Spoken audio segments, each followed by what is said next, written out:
Greetings, fellow thinkers and drinkers. And on this occasion, we're going to have a look at a reputation, shall we? And see how much or how far prevailing reputations actually hold true. Now, in this case, we'll take a detailed look at the Dio era of Black Sabbath. Conventional wisdom would have it that by 1979, Black Sabbath had run their course.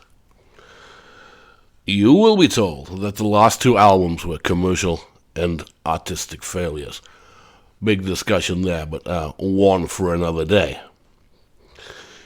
You will also hear that live they had shot their bolt. We are repeatedly taught how they were blown off stage by Van Halen on the 1978 Never Say Die 10th anniversary tour. Again, a discussion for another day. Although, in fairness, there is some truth to both these claims. The sales of the final two Osbourne-era albums, Technical Ecstasy and Never Say Die, were certainly down on those of the previous six. But I think that decline reflected as much, shifting musical tastes, the rise of punk, etc., changing audiences, in fact, as much as any, perceived or real creative exhaustion within the band. But again, as I said, all discussions for other days. I think the reality was the band's most serious problems were not external, they were internal. Substance abuse, indeed dependency, and mounting personal friction were what was actually pushing Black Sabbath towards the edge of extinction. And Osbourne, being perceived as the principal offender, or perhaps the least committed to the project, was dismissed.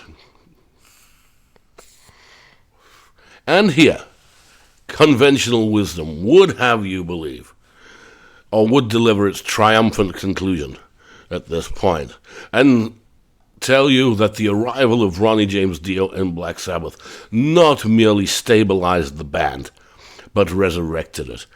He's said to have ushered in a golden era, producing some of the finest music of their career. A complete artistic rebirth, you will no doubt additionally be told. Is that really the case? In this series, which will turn out to be a series of 4, since there are 4 albums to deal with, I will look at each of them,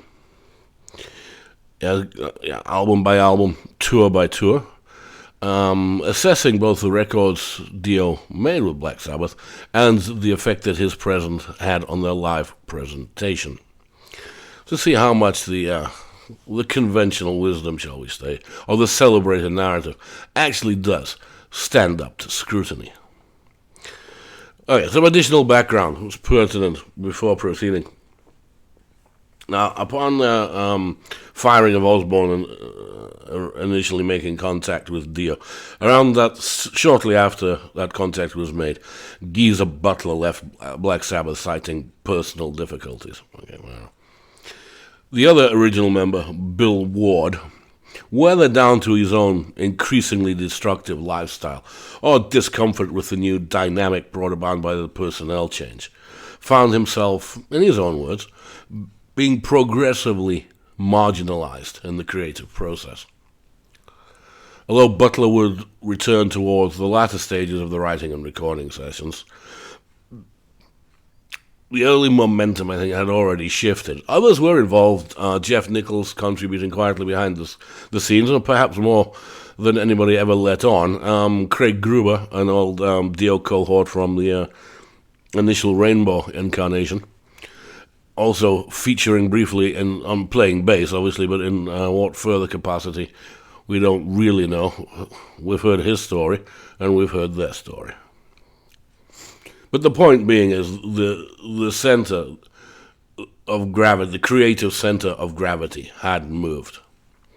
And what eventually emerged in April 1980 as Heaven and Hell, is widely regarded, and I think with much justification, as being largely Ozzy Dio creation.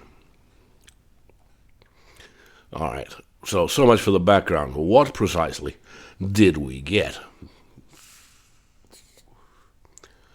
Well, with Heaven and Hell, Black Sabbath did not so much return, did they, as reintroduce themselves.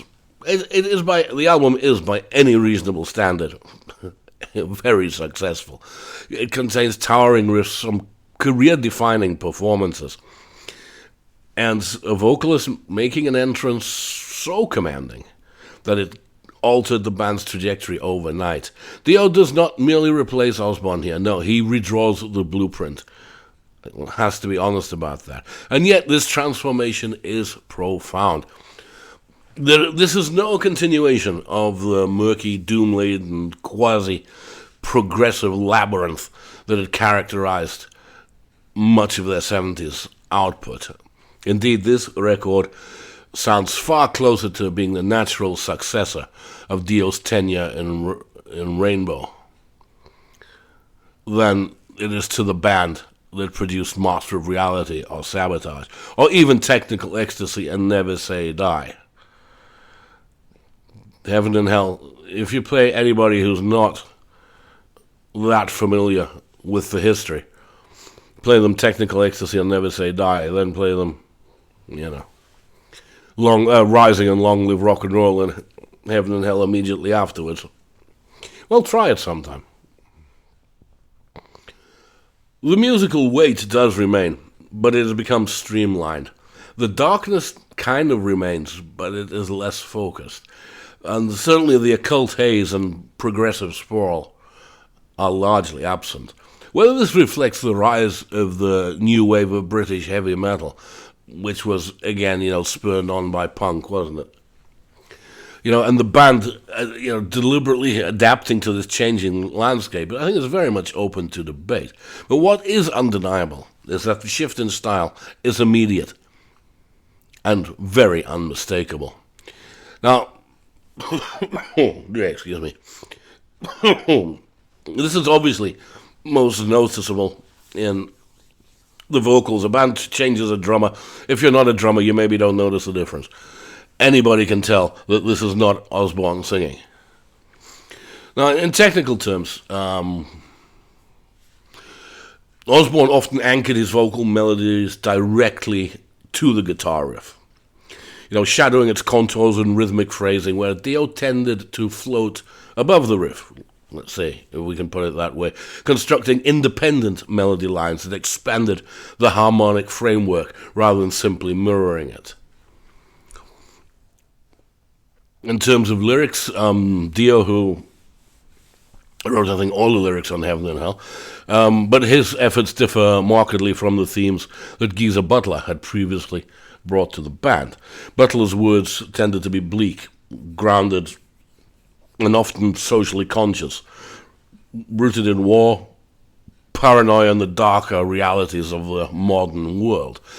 Dio, by contrast, favors allegory and grand moral imagery. Kings, fools, shadows, the timeless struggles between good and evil. The result is less grimly earthbound than earlier Sabbath, and considerably more theatrical in tone. Well, have a look at the album in slightly more detail. It opens with Neon Nights. I have heard people say it's one of the first fast songs Black Sabbath ever did. I have to wonder, maybe in some parallel universe there's another Black Sabbath that I haven't heard of. And maybe that's what they've been listening to. But, does anybody remember Cornucopia, Paranoid even? The faster parts of Into the Void, or, Hand of Doom, or, Wheels of Confusion, Symptom of the Universe. Do I need to go on? But anyway, Neon Nights is an explosive opening. It's urgent, it's tight, it is direct. Iommi's riffing is sharper and more rhythmic than maybe the swampy drag, shall we say, of the 70s. It is very much a song of its time.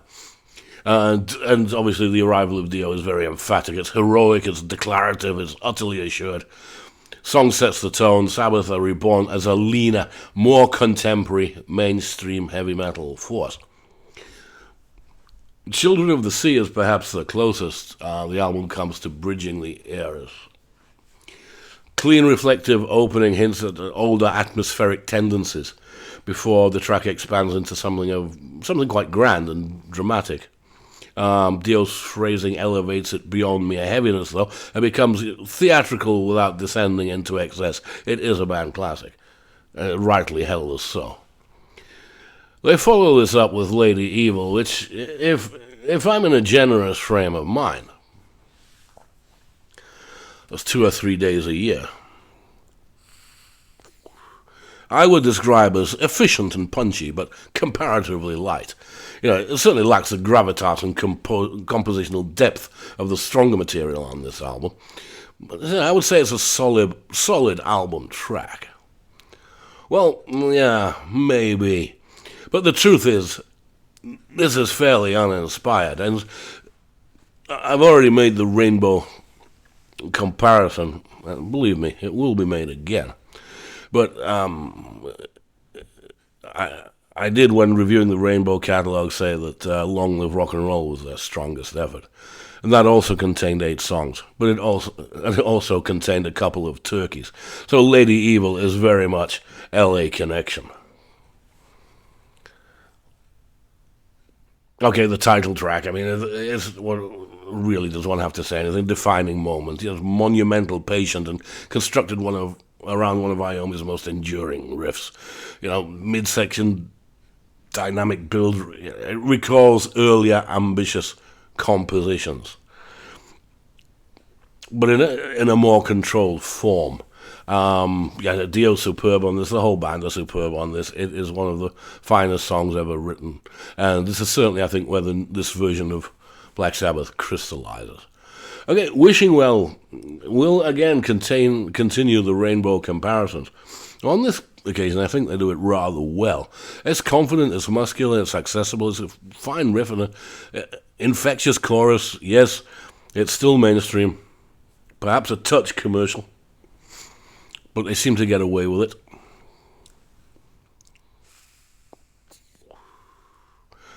They haven't quite sort of dropped the ball on this one, as I maintain they did on Lady Evil.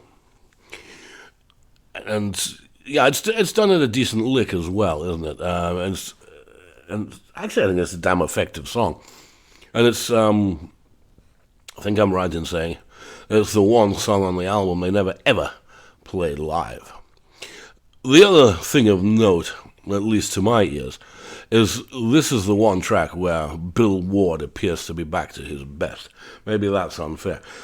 Let's just say that Bill Ward appears to be playing in the style of Bill Ward of the previous decade. Maybe intimidated by the new material, he's been very conservative in his drumming thus far. And in fact, I will spoil the surprise on the majority of the album, with the exception of Wishing Well. Okay, Die Young up next is one of the album's more ambitious pieces, is it not? Moves between crushing heaviness and lighter atmospheric passages with real control. It just gives the song just a real dynamic breadth. The riff is forceful, but the structure is layered and deliberate. Again, and perhaps as I mentioned with Children of the Sea, this is always, this type of construction you would see less and less going forward, where you saw more and more of it as you went back. And yeah, I mean, absolutely wonderful song, isn't it? It remains a deserved band classic. Okay, that follows up with Walk Away, and here the energy dips considerably. I was going to say it's not a poor song, but it's not a good one. It feels generic. It really does. The riff lacks any real distinction, and the arrangement does not quite ignite, does it? I don't know, was this an attempt to write a single? Because they certainly didn't release it as a single. It makes you wonder. But yeah, it's again. I suppose I cannot say it's a bad song, but I cannot say it's a great song either. Okay, the album closes with "Lonely as the World," which is built around expressive, sustained guitar work, and it's the band's most obvious blues-based effort since I think the debut. But it's still a very, very effective composition. Soloing is very expansive, reflective, and it brings the proceedings to a very dignified conclusion. A very underrated song. I suppose one could say it gestures faintly toward the older, moodier Sabbath, but through a new lens. Well, overall, I mean, the album is widely regarded as a rebirth, and it was. There's no two ways about it, especially in commercial and reputational terms. Perhaps it Dio's... excuse me, get rid of this bloody cold sometime. Perhaps at Dio's suggestion, since he did produce the three Dio era Rainbow albums, Martin Birch was hired to produce this. And he does a pretty good job. Actually, I think it sounds better than the three efforts he did with Rainbow. Not to say it's perfect, however, it's very much sort of mid-ranged, lacks a bit of oomph. But I think, unfortunately, had he been able to bring that to it, to the production, it would have made a considerable difference. But it's not a bad production by any means.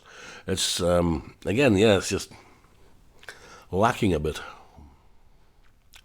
No doubt the album revitalized the band, restored their credibility, 100%. Introduced a new vocalist who was obviously capable of commanding the larger stages. But what it most certainly is not is a continuation of 1970s Black Sabbath. Now, that is not necessarily a bad thing. Most things in life have to evolve, otherwise they go off. And, Sabbath were not the only band navigating the transition from the 70s to the 80s by streamlining their sound. Rush were doing the very same thing, but, well, I suppose I'll have to say it now, in my opinion, much greater effect. And not without losing their core identity. Is that what's happening here? Well, I think there is an argument to be made that it is. The fusion of doom weight and progressive eccentricity that once defined Sabbath is largely, read 99.9%, absent on this album.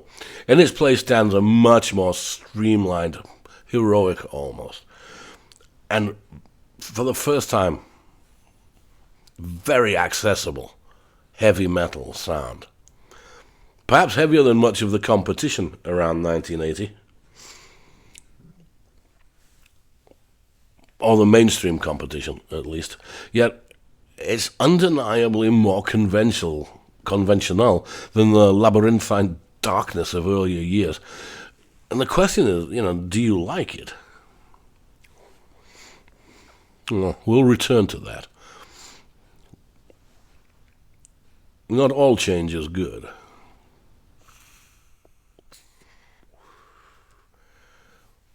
What one experienced when one first listened to it is something that you can't really go back to, is it? Because it's, almost 40 years later. I wasn't listening to it the day it came out, but I got into it about three years afterwards. Listening to the catalog in order, so I was at least going through my own version of the journey, just 3 years behind the rest of the world. But it's. I think even the time I first heard it, it was it's very much a different band, isn't it? But wearing a familiar name. Also, I was confused by it because the quality of too much of the material is too good to leave one having too much doubt about it. But the more one thought about it, this was quite, the more drastic a departure it appeared to be. Anyway, buoyed by the critical and commercial success, the band embarked on an extensive tour, running from April 1980 through to January the following year. Now,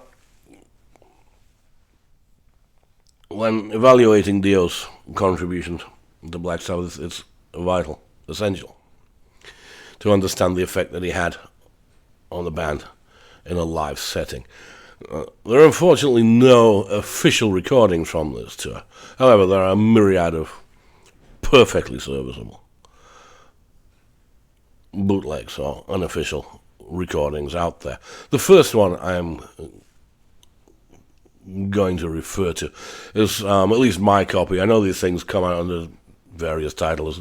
Lonely as the Wood, recorded in Offenbach in Germany in June 1980. It's a strong performance, still, and a damn fine recording. Well, the band was still relatively early in the tour. The set list actually features 5 songs from the new album. Think about that one. Yeah, you'd have to go back a few years before you would get that much injection of new blood.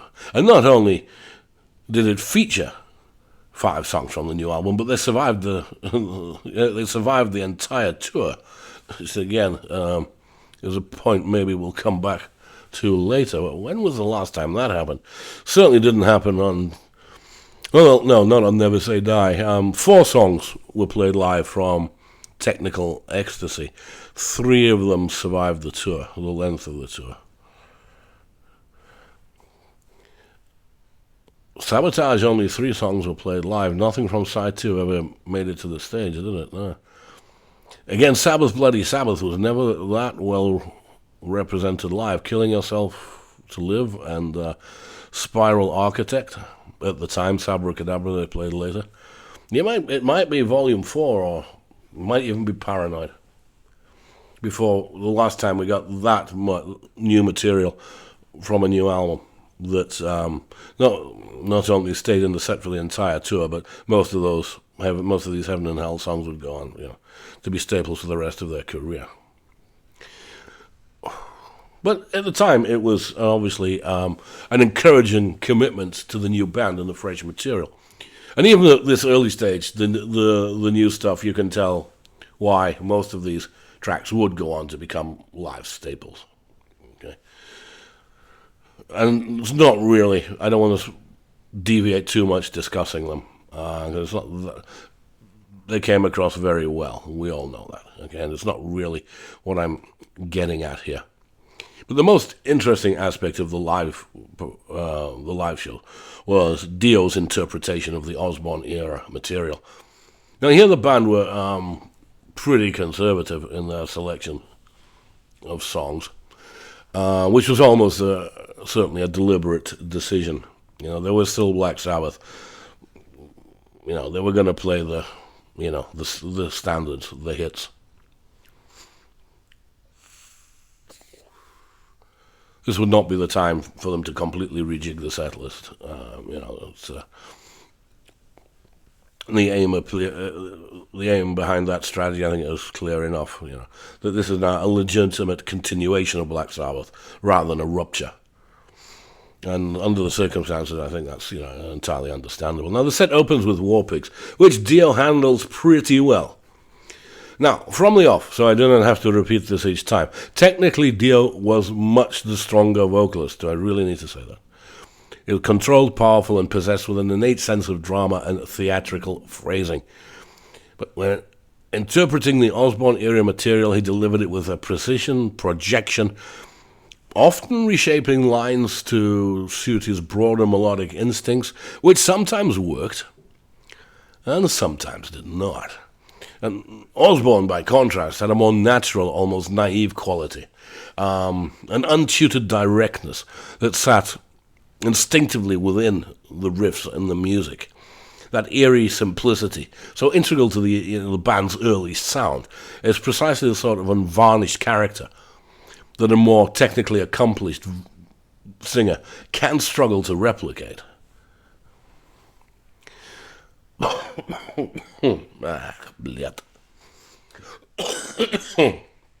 Excuse me. But all right, Dio handles War Pigs with commendable assurance, shall we say. He injects a certain venom into the delivery, which is entirely justified by the lyric. And yet, for the most part, he remains close to the original vocal contours, rather than radically reinventing them.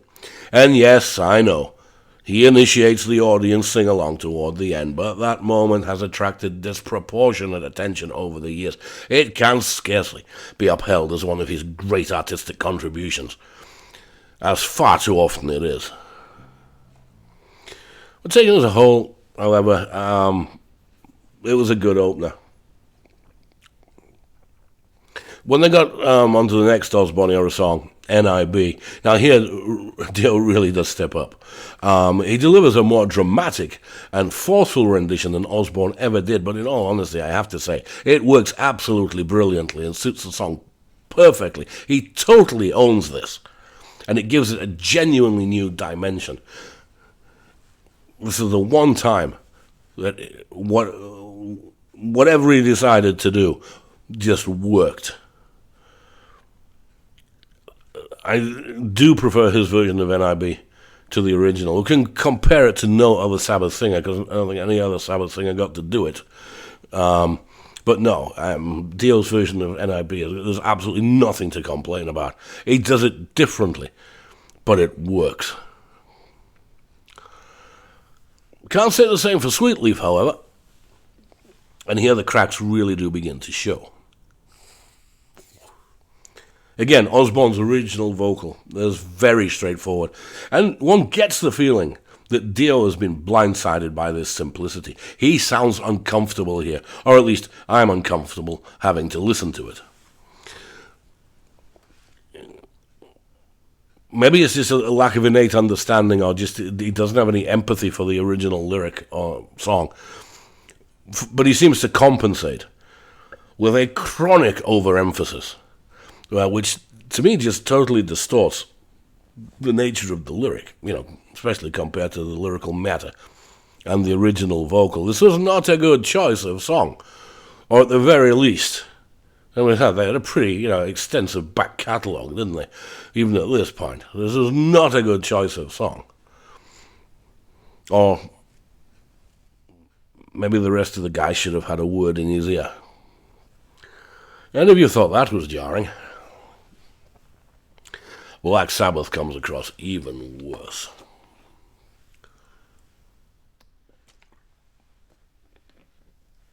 Yes, Dio captures the inherent menace behind the lyric, but Osbourne's mournful wail is neglected in favor of a completely over-the-top melodramatic rendering. He tackles it with the subtlety of a firework display in a library. It's so melodramatic that it almost invites laughter, and the song really suffers for it. Just to borrow a more recent cultural reference, or comparison if I may, in Robert Eggers' recent remake of Nosferatu, some viewers found the cavernous bass voice that Bill Skarsgård gave to Count Orlok as genuinely menacing. Others felt it hovered perilously close to parody. And there were even reports of laughter in various cinemas. And that, I'm afraid, is rather how Dio's rendition of Black Sabbath comes across to me. It might be impressive in intent, but it is so exaggerated. And with that, the menace begins to slip. And it begins to slip into the faintly absurd. Not a success. He is slightly better on Iron Man, but only slightly. And once again, he goes for melodramatic overemphasis, and once again, he seems to have been overwhelmed by the simplicity of the original vocal. It's not a good rendition. One could almost say ditto for Paranoid, but for some reason it's slightly less jarring. Unless maybe it's just in 2.5 minutes it's over with. It doesn't linger around long enough to irritate. Children of the Grave, he again favors force and aggression. Though on this track, it's a little more in keeping with the lyric, is it not? And he does all right on this. It's still not great. He really hasn't come to terms, with the exception of NIB, he really has not come to terms with this material. And perhaps it was not widely known at the time, though Vinny Appice has subsequently confirmed that Dio was never particularly enthusiastic about singing the Osbourne era material. But, one has to be fair here. After his tenure with Rainbow, he was, in effect, long-term unemployed. And realistic enough to understand that he had been brought into Black Sabbath, in part, to sing these songs live. And he had little to no choice in the matter. I'm not suggesting for one moment that he did not do his best with the material, simply that his interpretive choices too often just do not resonate with me at all. All right, so much for that. They were still a very formidable live act, as this and many other recordings out there will demonstrate. But I've said some of Dio's interpretations of the original material really do miss the mark. Further trouble, in August of that year, in the middle of the US tour, Bill Ward suddenly left the band. At the time, it was put down to personal issues, but he's also stated that he was uncomfortable with Osbourne's absence. The diplomatic way of saying he was uncomfortable with Dio's presence. I don't think that he meant that at any way at a personal level. It was a musical level. And he, like me, seemed less than convinced by Dio's interpretation of the older material, to put it mildly. Ward was replaced at very short notice by Vinny Appice, the younger brother of Carmine Appice.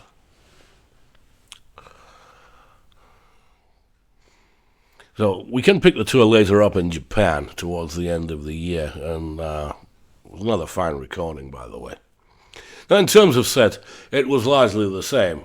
The only change I have to mention, unfortunately, is that for some reason they had dropped the quite wonderful Lonely Is the Word and replaced it with the staggeringly average Lady Evil. This was not an improvement.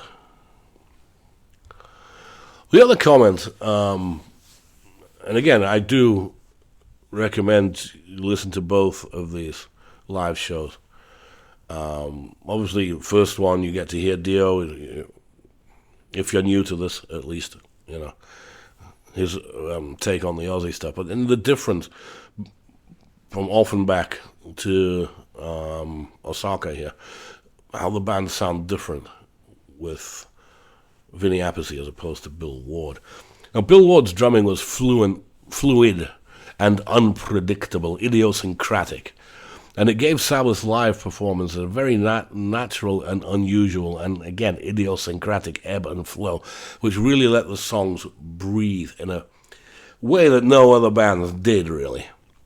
On contrast, Vinny Appice is very precise, very forceful, and very relentless. Every beat hit like a hammer. He's a damn fine drummer.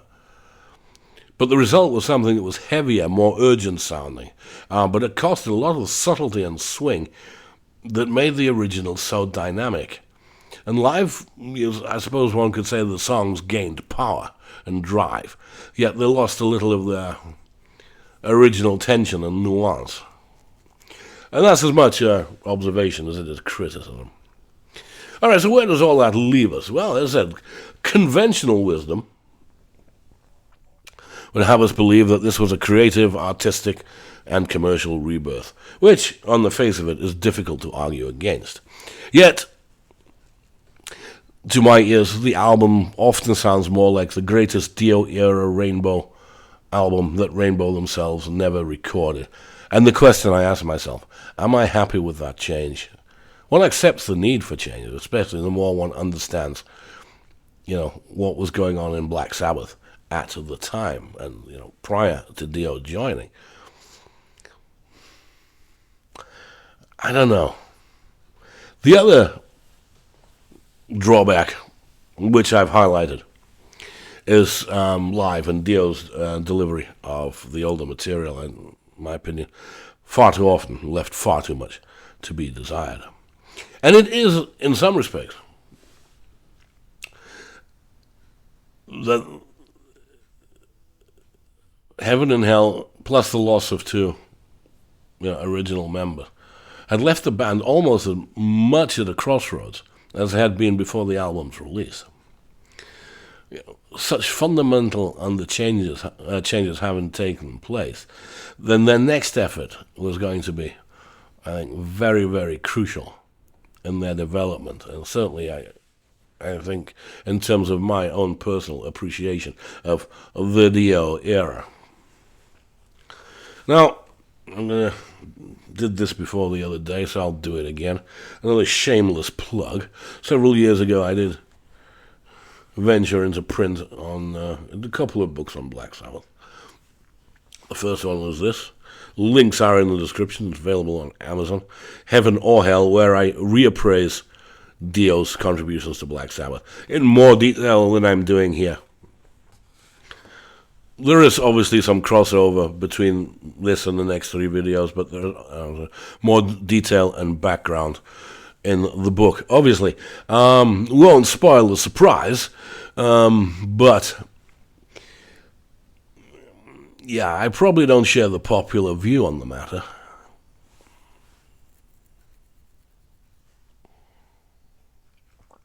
Alright, so with all that in mind, I will leave matters there for now. Because the story does continue next time, where we'll pick this up, and with the release of the all-important follow-up album. Okay, so please feel free to like, to share, to subscribe, all those good things, and to comment. Again, I'm sure I do not share, or I do not advocate the popular opinion on this matter. It may be about to get a little worse, however. But you'll have to wait until next time for that one. And as always, I thank you very much for your indulgence. And until next time, I wish you well. And Mashonker.